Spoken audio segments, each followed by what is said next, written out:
Magandang araw po sa inyong lahat mga kababayan at welcome back dito po sa Pinas News Review at eto nga mga karabyo natin, di matutulog. OMG, PBBM magpupuyat. Nako, DPWH, tiba-tiba na naman sa budget. Ayan mga kababayan, patungkol po riyan ang ating alamin at bibigyan ng reaksyon ngayong araw na ito.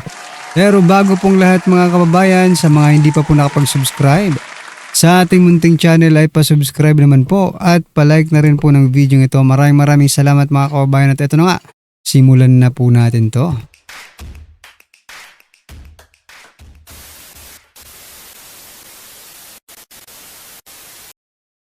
So yan mga karibin natin, simulan po natin ang ating balitaan dito po sa balitang ito.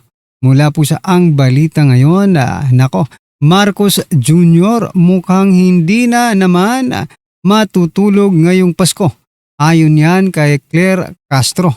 Mukhang wala talagang tulugan ito. Kasi hindi naman biro ang aralin itong enrolled copy ng GAB. Ayan mga kaubayan. Babasahin na naman po. Ilang pages ba ito? Kasi nung nakaraan, ilang page ba yon? Ha? Nakalimutan ko kung ilang page yung nakaraan, no? Ito ngayon, ilang page kaya itong bubusisiin ni President Bongbong Marcos Jr., no? Nako, ayan o, mukhang puyat na puyat nga si President Bongbong Marcos Jr. Ha? Hindi na matutulog ito mga kaubayan, ha? Sabi ni Claire Castro, kailangan busisiin, ha? Yung enrolled copy ng GAB or yung General Appropriations Bill, di ba? Ayan mga kababayan. Ano po ang inyong masasabi diyan? Sana naman maging sabi nga ni Senate President Soto, no? Eto na ang pinakamalinis na budget, no? Ng kasaysayan, nako po yung 2026 national budget daw mga kababayan ang pinakamalinis sa lahat ng budget na nagawa. Alright? Pero tingnan natin kung baka ito rin ang pinakamarumi. Dalawa lang naman yan Malinis at pinakamaruming budget, no? Pinakakurap na budget mga kaubayan. Kasi ito po ang balita mga karabin natin. Nako. Sabi nga sa thumbnail, ano yung sabi ko sa thumbnail natin kanina? Tiba-tiba na naman ang DPWH kasi ito po, di ba? DPWH umapilang ibalik ang panukalang 45 billion budget. Sabi naman po ni Presidential Sister Senator Amy Marcos, parang niloloko naman tayo nito Kayo nagpakaltas, ipapabalik muli. I truly resent, no? The fact that the BICAM is being hostage by the Secretary of Department of Public Works and Highways. Nako. Ayan Umapila si DPWH Secretary Vince Dizon na ibalik ang 45 bilyong tinapyas ng Senado sa kanilang panukalang 2026 budget. Matapos aminin ng kagawaran na overpriced ang construction materials sa kanilang mga proyekto. Nako po. Hiling niya, ipaubaya na lang sa DPWH ang pagpapababa ng presyo sa materyales. Mukhang gustong kumita. Diba? Alam nyo, hindi naman siguro, ito real talk lang mga kaubayan. Ewan kung sasang-ayon kayo sa akin o hindi. Hindi naman siguro mamamatay ang mga Pilipino kung hindi natin babudgetan. Itong DPWH sa taong 2026. Or kahit itong buong termino ng administrasyong ito. Diba? Mas malaking pabor pa nga ito sa mga Pilipino. Bakit? Kasi, bababa po yung utang natin. Maglilis po tayo ng expenses. Liabilities po ito Diba? Kung hanggang sa katapusan ng termino ni President Bongbong Marcos Jr., walang pondo ang DPWH, hayaan nyo na kahit wala kayong proyekto. Wala naman talaga. Ganon din naman Popondohan, walang magagawa. Pag di punduhan, wala ring magagawa. Doon na lang tayo sa hindi pupunduhan. Hindi pa tayo magsasayang ng pera. Di ba? Common sense lang po mga kababayan. Walang pakialam ang taong bayan kung hindi kayo mapunduhan kayong DPWH. Hindi naman mamamatay ang mga Pilipino kung hindi kayo magka-budget. Makakasig pa ang mga Pilipino. Di ba? Real talk lang naman ito mga ka-review natin ha. Kasi pag pinunduhan yan, babayaran natin yan. Tayong lahat mga kababayan. Ikaw, ako, tayong lahat. Through taxes natin. Okay? Babayaran natin yung ipopondo sa DPWH. Tapos ganun din naman. Walang magagawa. Pag hindi mo pinunduhan yan, wala talagang magagawa yan. At least, di ba? Walang pondo. May rason, di ba? May rason. Okay? Anyway mga kababayan, ano po ang inyong opinion, reaksyon patungkol dyan? I-comment nyo na lang. At eto, pasadahan, eto si Vince Dizon, no? Sabi po dito ni Secretary Vince Dizon, ng Palasyo, ano? Sabi po ng Palasyo, sa hiling ng DPWH sa budget, Palasyo halos sa 10,000 proyekto hindi matutupad sa bawas budget ng DPWH. Oo nga. 10,000 na proyekto ang hindi matutupad, pero wala rin namang babayaran ng taong bayan, di ba? Wala rin namang buwis na mailalagay dyan. Kaya okay lang. Di ba? Okay lang kahit hindi yan matupad. Wala kaming pakialam. Kung yung 10,000, for example, yung 10,000, sabihin natin 50% ang ghost project. Di ang laki ng mawawala sa atin, mga kababayan. Buti nga kung 50% ang magawa dyan sa 10,000 na yan kung 22 classroom lang ang gawin dyan.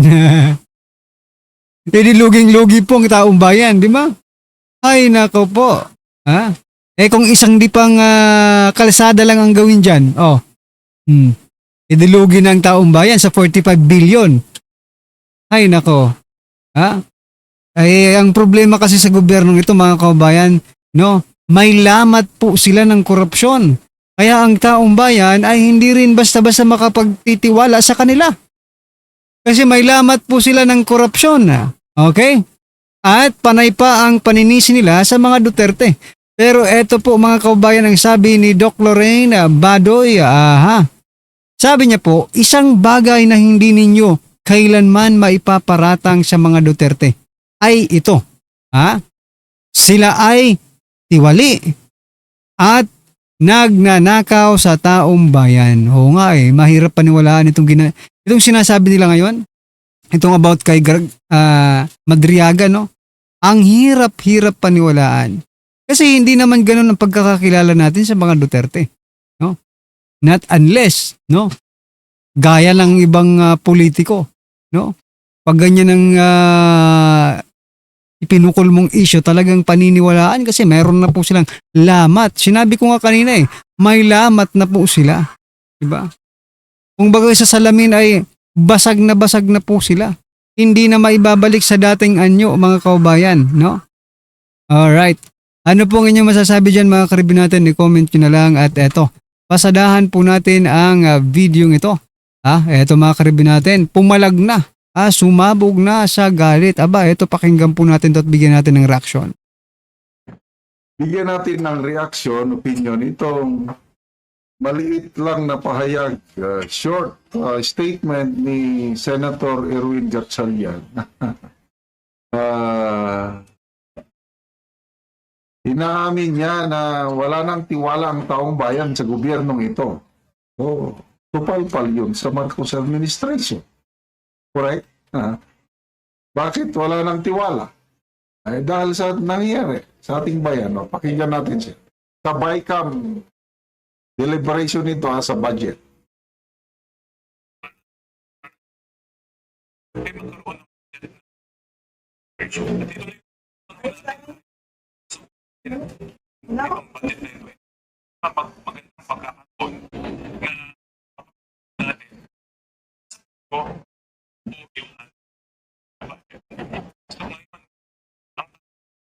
Mm. wala sa gobyerno sa mga proseso po natin. Pinakamagandang para ibalik ko ng so, at ito na dahil sa magandang pagkakataon, mapakita na kahit nasa presyo, tama po yung ating ina-approve. Ang tao, wala eh. Wala dito sa gobyerno ang proseso po natin. Salamat, Senator Erwin Gatchalian, sa pagsasabi nyo ng Sherwin Gatchalian po, no? katotohanan. Kasi sa survey ng Pulse Asia, September survey, 97% sa mga respondents nagsabi na talagang napakatalamak ang korupsyon sa gobyerno ito. Halos ganun din sa SWS survey.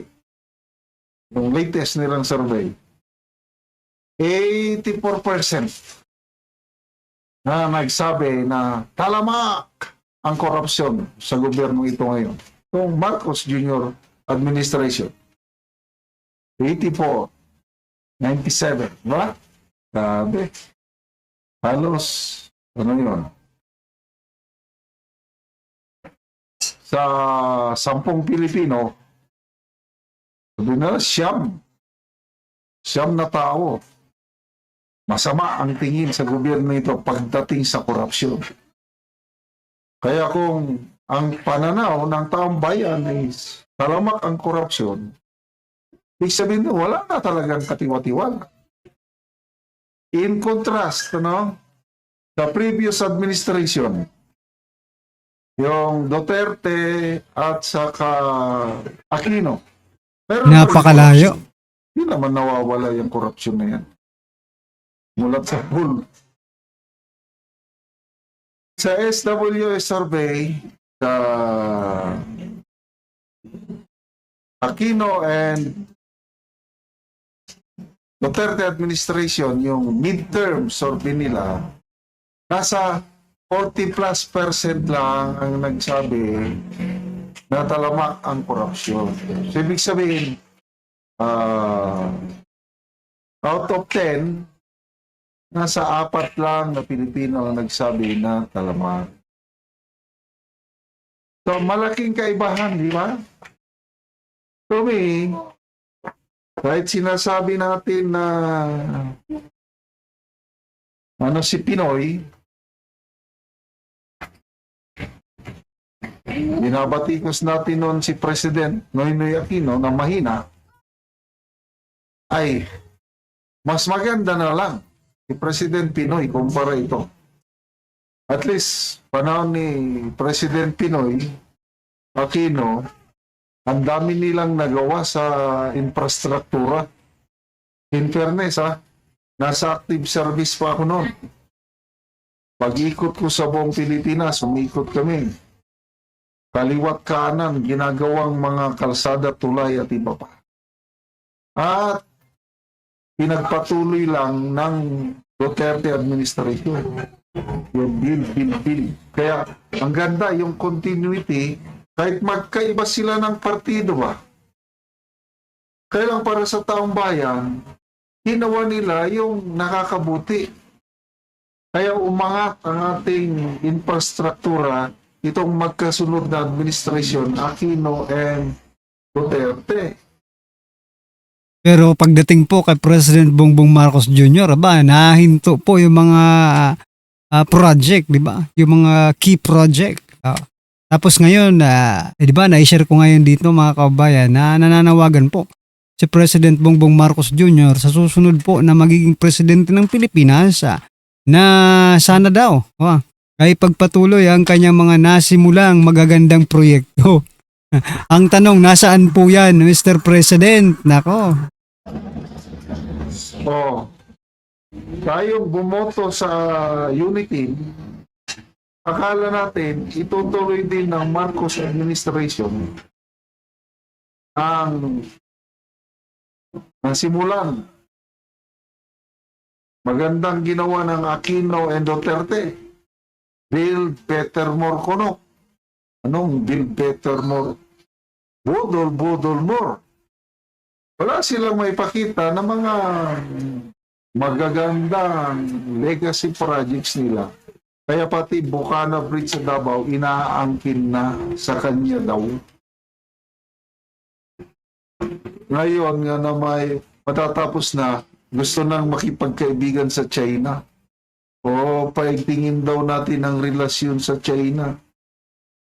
Tama, paigtingin. Kailan? Ano kaya mamaya pagdating sa West Philippine Sea, aawayin mo na naman ng China. So, balik tayo. Wala talagang kahit ang Pangulong Marcos Jr. Sa isang press conference, binanggit niya yan. Wala nang katiwa-tiwala ang taong bayan. So kung gano'n naman pala mga kabayan, alam niya naman palang walang tiwala na eh. Eh ano bang dapat gawin pag wala ng tiwala ang taong bayan? Sabi nga public office is a public trust, no? Kung wala na pong tiwala sa yung taong bayan, edi pwede ka nang umalis dyan. Huwag mo nang antayin pa. Ang kaso, kapit tuko kayo eh. Kahit alam nyo nang walang tiwala na yung taong bayan, sige pa rin, sige lang. Sa bagay, hindi pa kayo tapos eh. Hindi pa kayo tapos na hut-hutin, sip-sipin ang natitirang patak na buwis ng taong bayan. Ako po. Anyway, mga kabayan, ano po ang inyong opinion, reaksyon patungkol po dito? I-comment nyo na lang sa baba. Maraming salamat po.